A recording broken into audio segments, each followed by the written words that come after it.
The AI is not a silver bullet. Don't give too much AI to juniors in particular within your team if you're a team leader.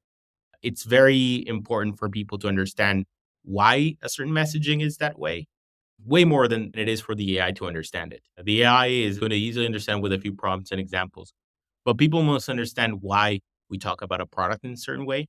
Why do people respond more to emails that are short today? And the answer is not in the data. The answer is always in something qualitative that takes a little bit of effort to understand. AI should not make our job easy. It should take care of the boring and repetitive stuff so we can work on the hard creative problems that require us to have a little bit of mental pain because they're hard problems. What does it take to dominate the market right now? You're listening to Paris Talks Marketing. Each week, I sit down with marketing leaders, CEOs, and founders of some of the hottest, fastest growing tech companies out there. We mostly talk about marketing, and sometimes we veer off into other interesting topics. So if you want to grow as a marketing leader, keep listening. Hi, everybody. Welcome back to another episode of Paris Talks Marketing. Today, my guest is Alberto Rizzoli. Alberto is the co-founder of V7, a work automation platform that speeds up the labeling of AI data, and it's used by over 350 companies, including GE, Siemens, Merck, and MIT. Alberto founded his first startup at age 19, becoming MakerFaire's 20 under 20. In 2015, he founded Aipoly. Aipoly, yeah, close enough. Okay.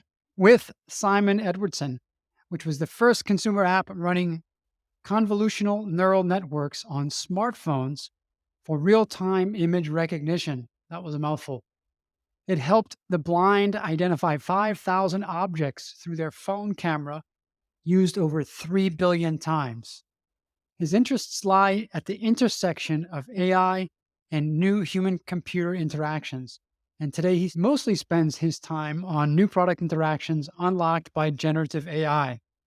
So, Alberto, welcome to the show. Fantastic to be here. Thanks for having me.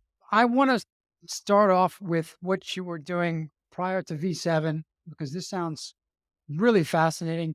And I know I butchered the pronunciation. Is it Aipoly?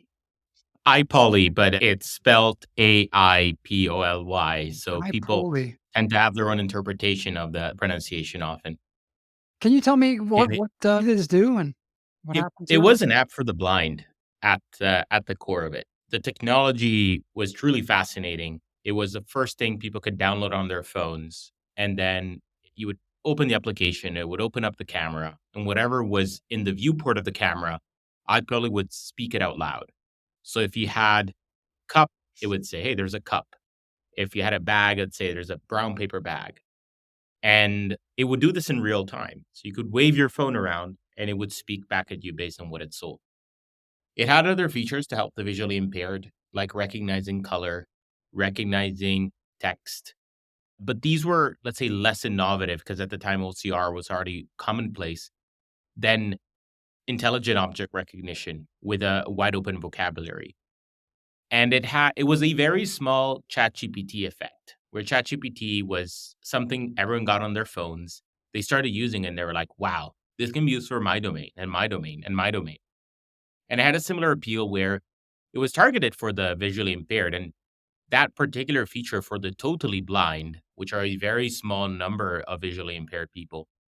But the interest was coming from all kinds of domains. We had healthcare companies asking us if we could use it to understand the different tools that they use in the operating room. We had food and beverage companies asking us if they could do it to recognize the various products in their product line. Pharmaceutical companies to understand the various laboratory reagents and understanding petri dishes and all kinds of computer vision use cases that were already known in research. But this simple consumer opened up people's imagination on what could be possible with an intelligent phone and an intelligent camera. That's incredible. And you had over 5,000 users that were blind people that were using No, the app? 5,000 was just the number of individual objects that the app could recognize. It had tens of thousands of users. Okay. And these were ironically like not the majority of them would be blind. A lot of Mhm. people were using it sometimes for fun. Sometimes there were a lot of children using it, actually. And you could say maybe they were using it as an open vocabulary to know what the names of things would be. And then we had people, it became very popular in Japan as a language learning.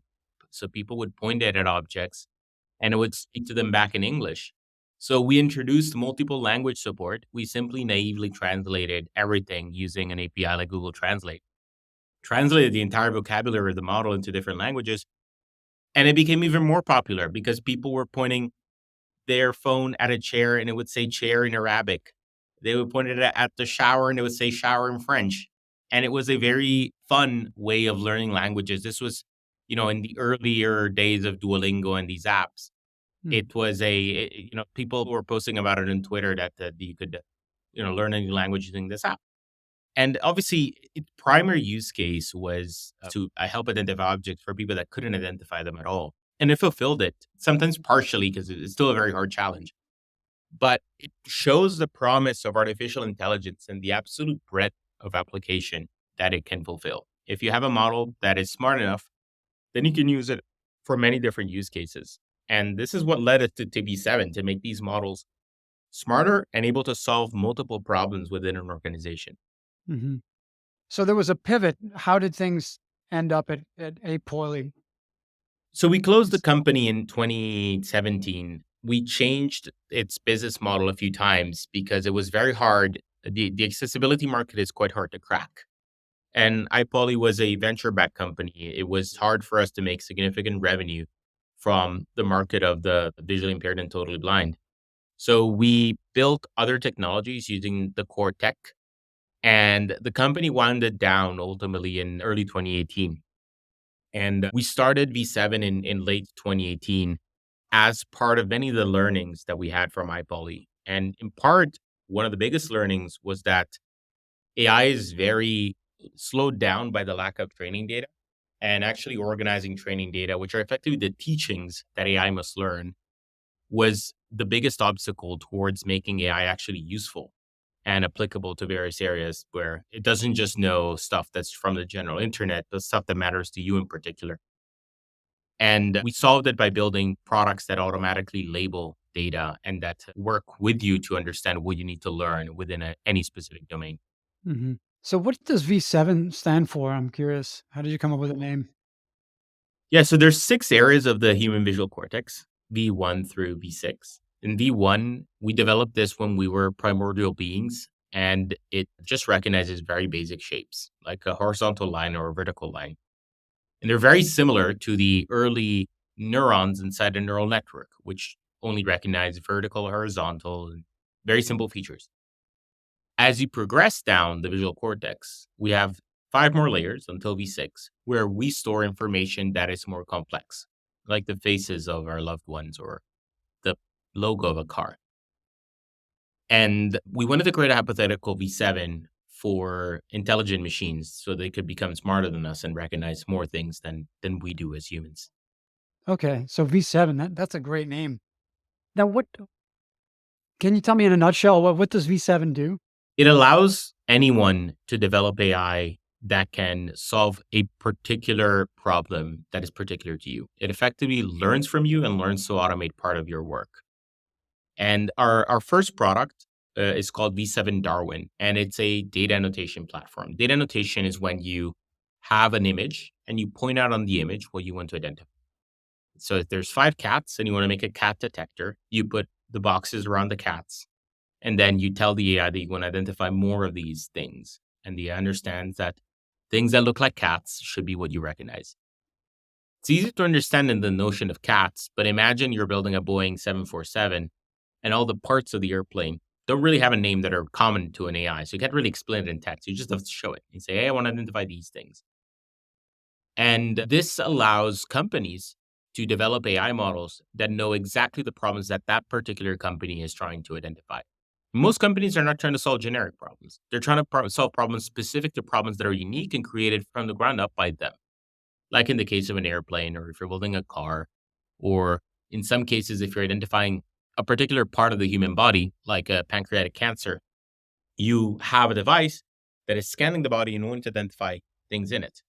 In fact, V7 has a very strong foothold in the healthcare and life sciences industry, where I think AI can have the largest impact than anywhere else in the world by understanding what makes us sick and also finding ways of expanding our lifespan and the amount of years in which we live healthily, which are areas that, frankly, as humans, we kind of suck at.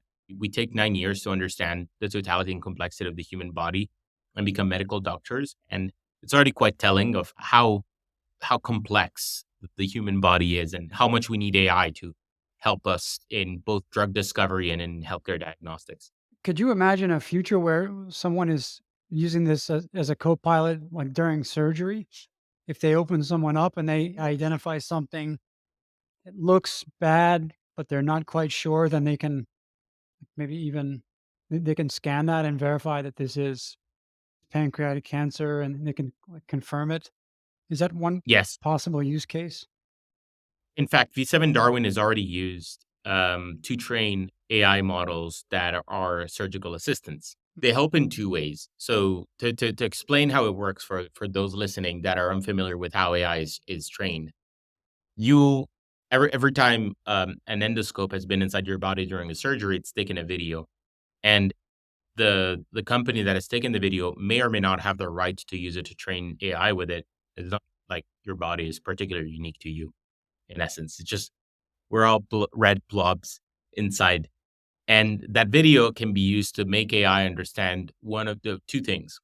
The first one is how well the surgery is going. Surgery can go in many different ways, and by understanding the tools used, the integrity of your body from the inside. So if you rupture something, for example, the AI can understand that. It can immediately issue a warning to make sure that we know the operating room is going to be used for longer. And the other part is the administrative one, which is exactly this: is understanding how long will the surgery take, at what stage are we, and when will the next patient be able to come in. And this may seem like a small feat, but an operating room, if you've ever had the misfortune of having to face a medical bill, particularly in the United States, it's a very expensive parking lot of beds and tools. And just having it free for an additional 3 hours a day can save thousands and thousands of dollars per room.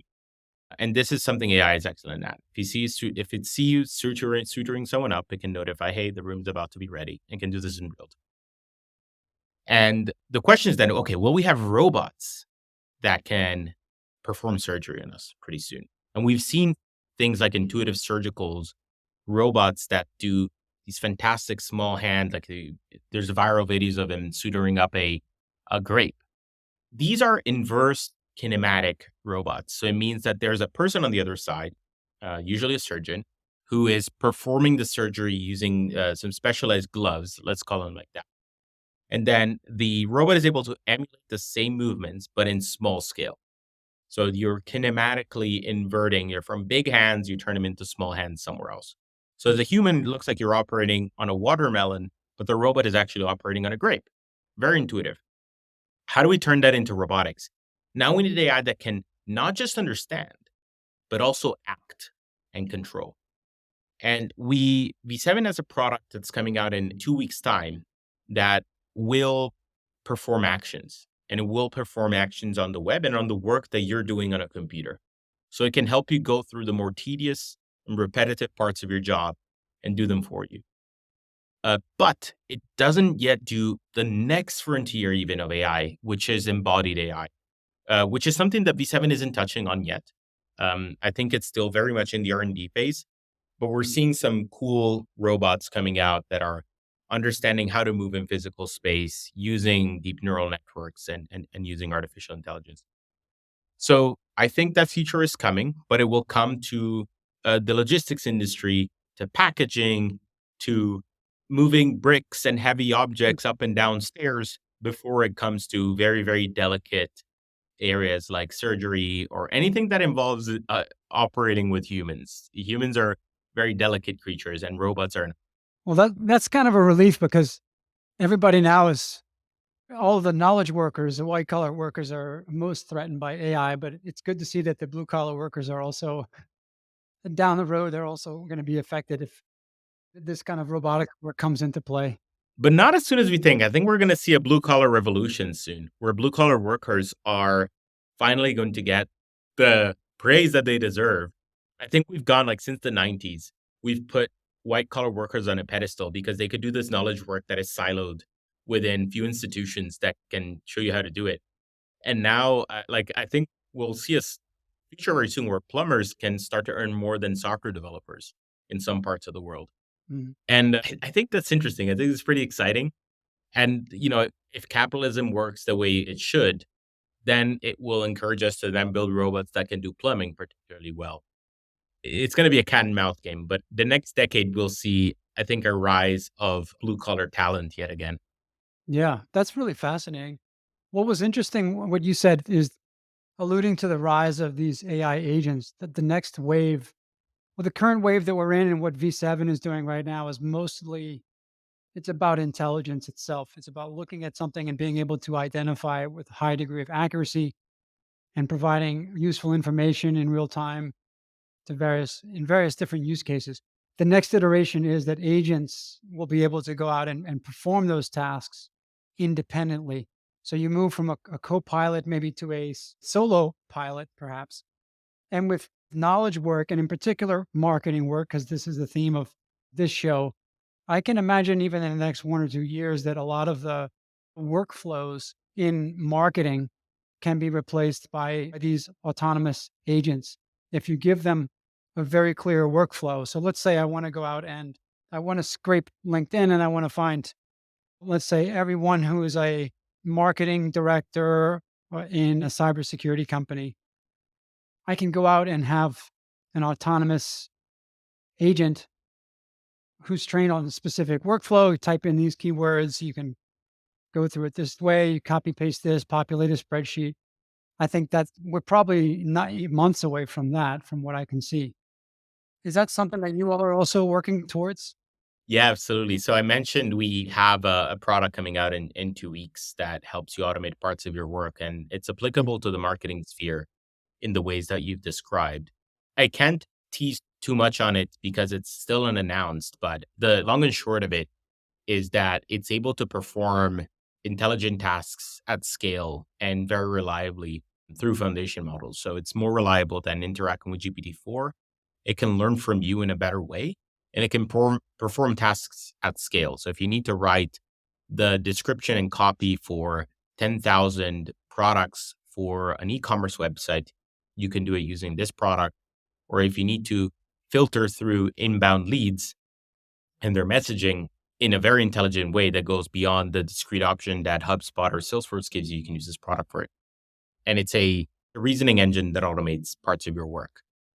And I think what is interesting and what we've observed is that we don't want to automate work 100% most of the time because it's very easy to trust a co-pilot since you're still technically on the wheel. It's much harder to trust an autopilot. Autopilots are quite difficult. And moreover, the importance of having the user in the driver's seat also falls on the satisfaction that they get from the output of the work that they create. If they feel like they're the Mm. ones that are adding the egg in the cake mix, the special Yeah, ingredient that's a there. great, very good point. It's still real relevant. Yeah, very much so. And there's also another thing that I think is quite interesting in the marketing world. We did our first keynote at V7. It's actually our first keynote ever, and it's coming out in 2 weeks. So anyone interested, if you follow us at V7 Labs on Twitter or LinkedIn, you'll get to see it in a couple of weeks. And it was an amazing exercise because it allowed us to go through the creative process of clarifying our messaging, of really thinking about what are the things that our users really want to see in this product? What are the real differentiators and what do we call them? How do we name them and how do we communicate them in as succinctly and understandably as possible? That was incredibly valuable work. And it's not work that we would have been able to do if we handed it over to AI and told us to write a script for a keynote that has to do with this product that does these things. It would have done a decent job, but we would have left without the clarity of mind of exactly how do we talk about this product and what do we do with it. So I think that there's an element of AI where it's great for improving things. It's great for extracting information from large quantities of data and documents and then transcribing it or translating. But I don't think it's always healthy to use for generation of creative content, like copy or like creative art or marketing terminology and comms. And I say this against my own interest as the leader of an AI company, simply because the exercise of going through the pain and thought process of having to enunciate this and having to reflect on how do I write the best possible copy for this product or this event is actually what makes us great marketers and good storytellers. And it's the last thing we should give away, within our job is we should hold that skill very tightly and always train that muscle, I think. That's stated very, very nicely because I agree that there are some very special cases where your in-depth knowledge, your intimate knowledge of something is never going to be replicated with AI. On the flip side of that, I'm taking a look at your blog right now, and you're very active in blogging, which is great. Are you all using either for blog or other types of content generation for marketing? Are you using AI to help speed up that process or help you reach some degree of scale? We do for the easy and tedious stuff. So for producing the attributes that are needed in a content management system, the meta descriptions, we use AI. We use AI in some elements of the copy to refine our work. So if, for example, someone that doesn't have English as a first language is writing a blog post, passing it through GPT-4 is a good way to change some vocabulary term or Grammarly or your favorite tool in the likes. What we don't use it for is the 0 to 1 journey. I think it's unhealthy. That means if you're starting from a blank canvas on a blog or with a presentation, I think you should always start the 0 to 1 journey yourself and spend that time thinking what feelings do you want the user to have when reading through your content? What do you want them to think of at the end of it? And then you can send that through AI if you're short on time. What we also haven't started doing is using AI to generate images for our blog. I think that they can look quite cheap still. They're obviously fantastic. They're amazing. They look super realistic, but it's really easy to recognize that something was generated by AI. And I think it can be a disservice to the reader that we're just slapping a prompted image to them. Like at the end of the day, art and illustration is sometimes good because it's effortful, not because it's beautiful. And so we actually pass everything through our designers, and the graphics are simpler, but they are handmade because we care about the content that we put out. So we try not to put AI generated content in front of the user. We try to use it for anything that's related to SEO or to the content management system. Gotcha. How do you all develop and test the various AI products that you're using? We use an internal tool, which is part of what we're releasing in a couple of weeks, which can be described as if you have a set of tasks that you want to test out, you can then run it through multiple AI models with multiple different prompt variations. And then we simply check which ones are correct and which ones are incorrect. And there's really no other way to do it than to just run an evaluation. There's great software out there for evaluating AI models. Like a quick Google search can get you through it. I do think that we as data scientists often underestimate the qualitative aspect of it because most of AI output is actually qualitatively accessible, not quantitatively, unless it's doing math, which AI is not very good at. I think you should always like pass it through the most experienced person in communication or in marketing in the company or one of the founders if it's a small company to, understand whether you want more of the Gemini way of writing or the GPT-4 way of writing, which are actually quite different. Or if you're using an external tool like Jasper or similar, you'll still want to, understand which setting actually best represents the company's speech. Yeah. Yeah, I think getting brand voice right is still an elusive thing. Do you have any Very. favorite tools that you all are using or any favorite models? We LLM? like to use the models raw and teach them. At the end of the day, most of these tools out there that have a name to their model, they're usually using OpenAI. 70, 66, I think 66% of all Gen AI apps deployed in a recent survey by Andreessen or the A16Z use GPT. So OpenAI is dominating the field in production. And then they simply have a different system prompt for it. Say Notion AI, for example, is powered by OpenAI, and then you're not going to get much of a difference. So we prefer using the standard models and then just prompt them in the right way and add examples into our prompt. This leads to the best results. Examples in the context, which is when you show an AI, here's like 3 examples of good titles that we would use, or here's an example of an email that I would write, are better, often give good enough results that you don't need to do any model fine tuning on the other side. And in terms of which models we prefer, we use the GPT class the most within V7, OpenAI's set of models. And we also support Gemini, which is Google's, and Claude, which is Anthropic's, which are also very, very good models. Yeah, I've heard a lot of very positive feedback about Anthropic's latest version of Claude. I think is it Claude 2? Are Claude they 3 on now. Oh, they're on 3 now, Um, okay. and they made 3 versions, which is quite interesting: big, medium, and small. Mhm. And the big one is very big. It's called Claude Opus, and it's also very smart.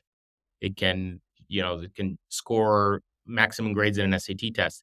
And then the small one is called Haiku. And what's interesting about this is that to save on compute and to do more self-reflection, Opus can use Haiku to solve simpler small tasks at scale and then reflect on the results of the various Haiku interactions through Opus. So it's almost like you're using your subordinates of the big model to do the dirty work for it and to act much faster. That's interesting. Isn't Gemini also tiered in a similar way where there's a light, medium, and advanced or ultra tiers? That's right. There is. And Gemini is slowly rolling out its biggest model. And I haven't seen too many people using it in this clever branching way, although I'm sure there have been. But what's also interesting with these models is that they're also multimodal. So you can give them images and text all together in the same prompt. So you can technically paste in an entire blog with the images and ask for improvements. And it will also be able to read the images and its metadata. And to be honest, the image recognition stuff is not amazing yet. It's not nearly as good as the text, but it still gives us a glimpse of where we'll be in a couple of years. Yeah. And video is we're right on the threshold of video too. With Sora, I've seen some examples of OpenAI's Sora, which look incredible. And Gemini is working on some amazing stuff too. Sora makes me a little bit depressed. I'm sure we'll be used to it in like another, give it another 2 weeks, and we'll all think, ah, the Sora videos are so ugly. We want the next Sora. When Sora 2? But I feel like we've passed the frontier of which images are fake, and now we're starting to get into videos that are fake and still gorgeous and very beautiful. And it makes me think like, okay, maybe it's time to get off the internet and really spend time in the real world because like the internet is done. But it can have some amazingly positive outlooks if used in the right way. I think it's going to be great for like fast transition stock footage, especially the stuff that is generally done digitally, like, servers in a server room or like information flowing through cables. The stuff that is generally abstract, Sora is very good at. And then there's also video understanding. Gemini can understand videos, or it's Gemini 1.5. OpenAI most likely has video understanding capabilities that are unreleased. And in fact, I think video understanding is the next frontier of AI, not because we need to understand videos, but because if AI learns to understand videos, it can understand everything. Since videos contain images through time and they contain text through voice, voice is transcribed that into text. And the text is describing usually what's happening on screen because people are talking and they're describing things as they play a video, much like the one we're recording now. So it opens up like a myriad of possibilities also on the R&D and training side, where an AI that has seen all of YouTube is smarter than most people in the world. That's fascinating. Now, a quick word from our sponsor. The Paris Talks Marketing Show is affiliated with Hop Online, a performance marketing agency focused on high growth SaaS and other recurring revenue based companies. If you like the flow of this conversation, you may want to consider jumping on a discovery call with someone at Hop Online. A discovery call is similar to my podcast interviews in a lot of ways. We'll get to know your business goals, competitive landscape, and marketing needs. And you'll almost certainly come away with some new ideas for how to accelerate your customer and revenue growth. If you're interested, go to hop.online That's hop, HOP dot online, and book a discovery call with one of our strategists today. Now, back to the episode. One of the things that I'm trying to crack right now, since you touched on this podcast that we're recording, it's probably going to wind up being about a 45-minute long form video. And our team is going to want to chop this up into 10 or 12 highlight reels, let's say, or they're repurposing this long form content into short form content for social media content. And we've been looking at tools, and we still haven't found any tool that we think can do nearly as well as a human in mining the nuggets, the sound bites that come out of a long conversation like this. Have you looked into this space? Because I think what you're describing is the understanding of video, audio, text all in one, and being able to actually find the real quality in a long video or find something very specific. Have you seen anything in this space yet that looks interesting? Yeah, I think there's a race going on, but I wouldn't be able to recommend a good tool for it. I do know this script because it's been around for a while, and maybe Squadcast that we're using is associated to somehow. But Yeah, I'm we sure that there actually are. now are owned by Descript. Squadcast. Okay, yeah, I thought so. So I don't know which products are best, but I do know that the technology behind it is now quite readily available by API and quite, let's say, easy in air quotes to optimize for. So I wouldn't be surprised if we're going to get many competitive options to reduce the pauses throughout the podcast, to break it down into topics, which is something that was amazing when YouTube had these manually created segments in the Segment. video. It was Yeah. a treat. And Yeah. now it's done automatically. And the technology to do that is not that hard. Most of these work off of the transcript. The transcript can give you 80% of the information you need. And it's super cheap to just transcribe it using an API like Whisper. You take it out of audio into text, and then you feed text into GPT 3.5, and you ask it, hey, break it down this segment into chapters and text, and it does it for you. And you plug it back into your app, and then Bob's your uncle. But what's missing is the visual understanding of the text, saying, where are the frames in which the speakers have the weirdest expressions? Or in a video, like, give me the segments in which the car is visible, say. That's doable with APIs like Gemini 1.5 for those that have it available, but not yet to the general public. Yeah. Gemini 1.5 is not the same as Gemini Ultra, right? Confusingly enough, no. It's newer than Ultra, even though I think it's officially Pro, not Ultra. It's the pro tier, but it's 1.5 where Ultra is still at 1.0, right? It's really confusing. There is the same thing for, like, we support GPT 3.5 and 4, and it's kind of easy to understand which one is better. And then on the Anthropic side, they're called Haiku, Sonnet, and Opus. And you need to really know the English language to understand that that means that Haiku is small because it's a haiku, a sonnet is longer, and then an opus is much longer. So, yeah, maybe we'll all regress back to numbers one day. Well, it certainly makes it simpler if you just have 3.0, 3.5, 4.0, keep it simple. You mentioned, Less boring, but simple. yeah, you mentioned More boring Whisper, too. and I'm not familiar with Whisper. Is that something that does audio to text transcription? So, OpenAI Whisper is a speech recognition model. It's from 2022 and it's quite reliable. There may be better models out there now in 2024, but it's trained on something like 600,000 hours of audio transcribed. So, you send a video or an audio clip through it, and it turns it into a transcript, a written transcript. And it's an API that powers many apps out there. That's why all of a sudden, all these video recording apps like Loom or all these call recording and podcast apps immediately had incredibly good transcription AI because they're all using these reliable APIs that OpenAI has provided. I see.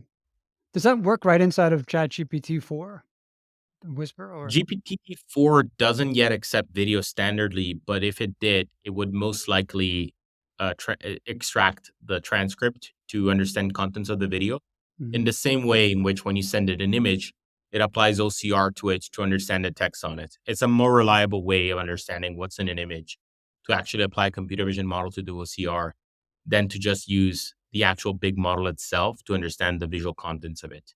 Mhm. I see. Well, how can marketers like our listeners even use Whisper right now if they want to take their videos and get get good transcriptions and then break those into chapters and highlights?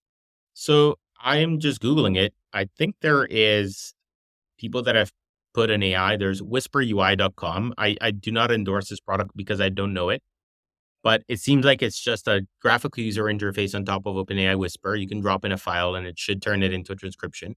I'm 99% sure that I just Googled OpenAI Whisper UI, but if you just search for, the UI or transcription, data transcription product, they will be powered by the Whisper API or similar ones.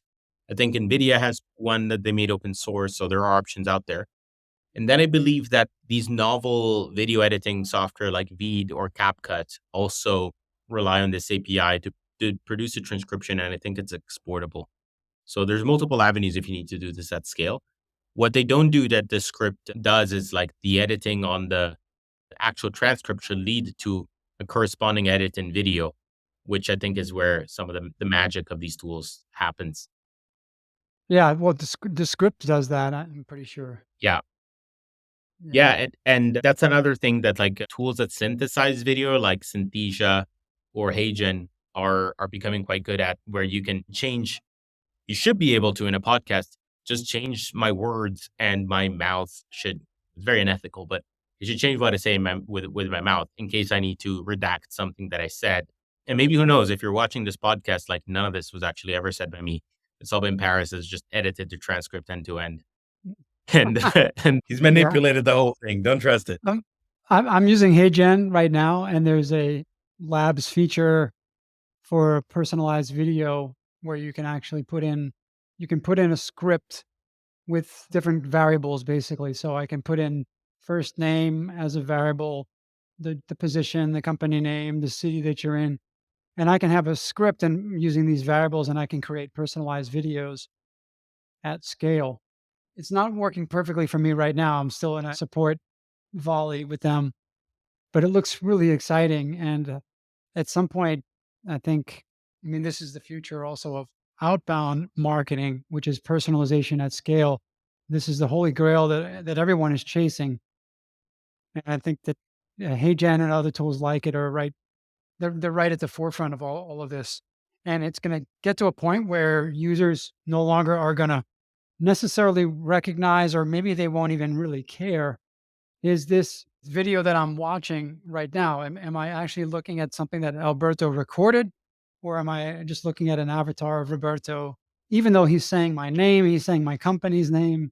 So I think it's still in the novelty phase, but eventually this is going to become table stakes, I think, for all of marketing, this kind of personalization at scale.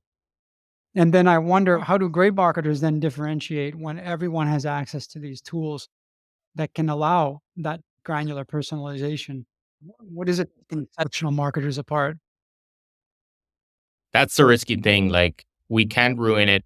We can't ruin the industry by just producing too much AI slop out there. A risk that we really are basically accelerating towards. And unfortunately, I don't think you and I can stop it. But like email outbound used to be great. High effort, highly customized email outbound used to be great. And now what's actually converting are short emails because they sound like they're written by a human. Mhm. And long emails no longer convert because 99% of the time they're just using variables within the text because it's so easy to do. And before you could send blast emails using just variable text, they used to be better. And I think the same is going to happen with AI generated content. We're going to have some initial high conversion rate on highly personalized outbound video because it's novel. But I do think that like humans are still attracted to high effort, high genuinity content. And my advice would be like, as a CEO, I actually hate when someone sends me anything that is not personal, like truly personalized, written by a human. And even if writing, by the way, I typed this email, it's not a marketing email, like will make me like you so much more because you never want to be part of the kind of fake, non genuine slop creation of like high throughput marketing initiatives. You kind of want someone to that wants to reach you by email, which is a channel for personalized communication, to actually do so. Otherwise, make it a newsletter. And I think that would be the advice for generative video. I think it's great if you are clearly addressing a broad audience in a newsletter or something like that. But keep it personal. If you're talking to someone one to one, you'll have better results. And if you're not getting better results, then maybe you're not targeting the right people. Maybe you're targeting customers that are not really the best possible customers you should be reaching. Because like someone that spends time looking at someone else's generated content that's clearly generated probably should be doing something else in that moment in time if they're at work. One idea that I've been toying with, and I think I will probably do this at some point, is to buy an old school typewriter, a manual typewriter, and then for certain really high Oh, prospects to physically type out a letter and send it via post to those that's people. amazing. Yeah, I mean, there's even these services that write with a robotic pen a handwritten letter for you. yeah. And it's so disappointing. I get these and I'm like, wow, this person wrote to me a letter. And then you look closely and you realize that it's a Uh-oh. robo pen. Yeah. And it's like, you were so close. It's like a I would double have negative. 100% replied to you if it was handwritten. 100%. Like Mhm. it is the most human thing to like give you dedicated time to me. I'm going to dedicate some level of proportional time back to you. The typewriter sounds like a great idea and it's creative and it's funny and it's going to put a smile Yeah. on someone's face. And just to prove the legitimacy, because I know there are also services that can send you what appears to be an authentic typed letter, even on like a kind of antique paper. But to take a selfie of me on that machine and saying, "Look, this is me on my typewriter, and this is right after I typed you this letter," and holding up the letter in the photo, showing, "Here's your letter. Here's me. Here's the typewriter that it was written on just now." Yeah, Um, I love that. I yeah. love that. And it's a nice memory to keep if you end up working together with that client. Yeah, yeah, I've been dragging my feet on that. It's kind of one of my biggest roadblocks is actually sending these from Bulgaria, where I'm based, to the US, where most of our prospects are. Um, Yeah, that's indeed a challenge. Like we still don't have a very good way of sending personalized items. Like there's a lot of companies that like to send champagne to especially startup that complete a fundraise. And it's quite easy to do within the US. That also shows why the US is such a good startup market because it's so easy to mail things as well to one another. But it's so hard to do it from Europe to the US because there's import duties, things get stuck in customs. And then like yeah, things might arrive 1.5 months later and they'll cost you more than the item itself. But they are really appreciated. I wish that we had an easier threshold for sending things to one another through like a more approved channel. Maybe there's a business opportunity there. Actually, there is no business opportunity in eliminating red tape. Let me take that back. It's there for a reason, and it's the hardest market in the world. But I really, really am very, very hopeful that we'll have more open trade borders also for these types of social initiatives. I really hope so. Even being in the EU, where Bulgaria is in the EU, it's still a nightmare to get stuff sent over from the US. It takes weeks and almost always goes through customs and huge, huge headache. Yeah. Well, this has been great. I mean, we covered so much here, and AI is just a broad topic that I can talk about all day. And as we wrap up here, what do you think are some of the biggest trends that marketers need to prepare for when it comes to AI, let's say over the next year? The number one is differentiate with genuine content. The world is going to get filled with AI slop because it's so easy to produce. And there's going to be bad actors that are going to produce it at massive scale. And actually, most AI products, including ourselves, cite scale as one of the biggest selling points at times. Like, hey, you could do this for 100,000 of these things. Some of them, like V7, we're here to solve problems like, automating the processing of back office documents that no one actually wants to do. But some of them are taking over your very well appreciated creative output with less good AI generated output. But I think you will win by being more genuine and use AI for the easy, repetitive stuff, but use your heart for everything else. That's number one. Number two is keeping an eye out for new tools that are emerging. I think the best are yet to come in a lot of elements of marketing. And, we've seen Sora and it's wowed everyone. And, in a year's time, we'll look back at Sora and think like, that was so bad. We have something so much better out there.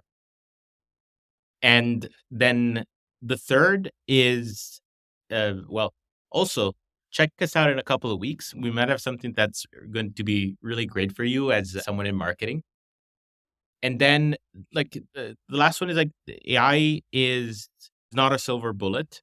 Don't give too much AI to juniors in particular within your team if you're a team leader. It's very important for people to understand why a certain messaging is that way more than it is for the AI to understand it. The AI is going to easily understand with a few prompts and examples, but people must understand why we talk about a product in a certain way. Why do people respond more to emails that are short today? And the answer is not in the data. The answer is always in something qualitative that takes a little bit of effort to understand.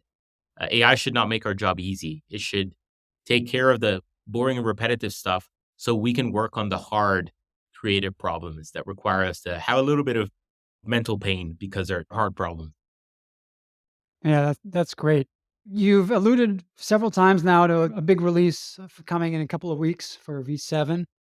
And I'm not going to try to pry this out of you, but what date specifically should I check back in on V7 to see what has just landed? April 10th is the Okay, day. April 10th. Back on April 10th, and we'll have something amazing that hopefully you all like and enjoy using. Awesome. I'm going to put a calendar reminder for myself to check that out on April 10th. And Sweet. otherwise, this has been fantastic, Alberto. Really fascinating discussing this with you. You are at the epicenter of it, building an amazing product in a red hot space. So, congrats on the success and good luck with that release on April 10th. I'll be watching closely.